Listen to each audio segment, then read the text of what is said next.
bunch of horse flies all over this eagle. He was shaking his head, and finally he just freaked out, ran out of the cage and flew off. And then another one came in. Same thing happened to him.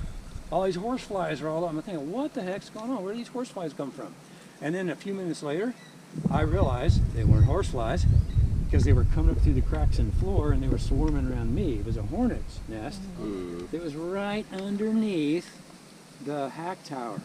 And on some mornings, because we had given them these little bathtubs, you know, that they could take a bath in, drink water and all this stuff, we had to clean those things out.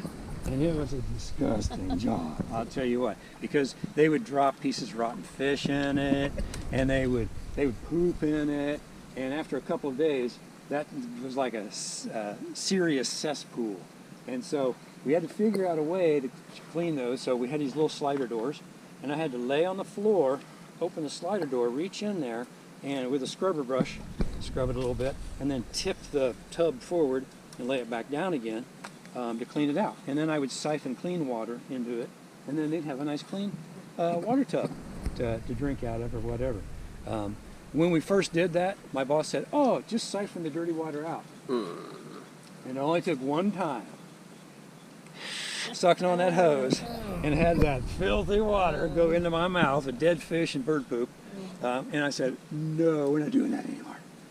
So we rigged the reach in, and it was weird because I would go like pour the stuff and it would seep back through the floor and get in my hair and in my shirt and everything else. So I smelled like a rotten eagle, rotten eagle's nest too. But this particular morning when I did that, pre-dawn, dumped the thing out, right underneath it was where the hornet's nest was. And I realized what mad as a wet hornet really means, because they were very mad. And so anyway, to fix the problem, we had to come up with a solution. And so that solution was come in at night, because I had learned that wasps don't attack you at nighttime.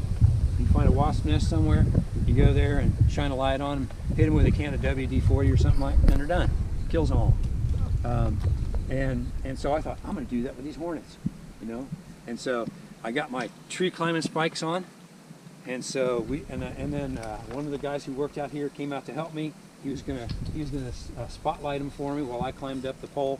Had a can of hornet spray, you know, that stuff that'll shoot like 10, 15 feet. And so I started up the pole and I went kunk with my foot, and he had the light on that nest, and about 50 of them dropped out and were hovering right there. And I thought, now wait a minute, I thought they were supposed to sleep at nighttime. And then my next foot, kunk, and going up the pole, another 50 of them dropped out. By the time I got within reach, it was like a couple hundred hornets, you know, mad, hovering around that, right around that nest.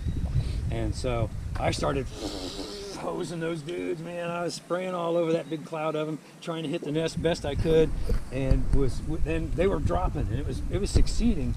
And then my buddy says, "They're coming down the beam," and he turned the light off and he ran. And so I'm hanging onto this pole in the dark, spraying with my can, hoping I'm still with the right aim. I can't see anything, and I'm hoping they're not going to hit me any second, and I just end up falling, you know, all the way to the ground. And one of them got me. Praise And I was able to very quickly climb down that pole and get out of there. So we got rid of the hornet problem at the eagle nest. So those are just lots of those little things like that happen. Just trying to help these birds get out in the wild again.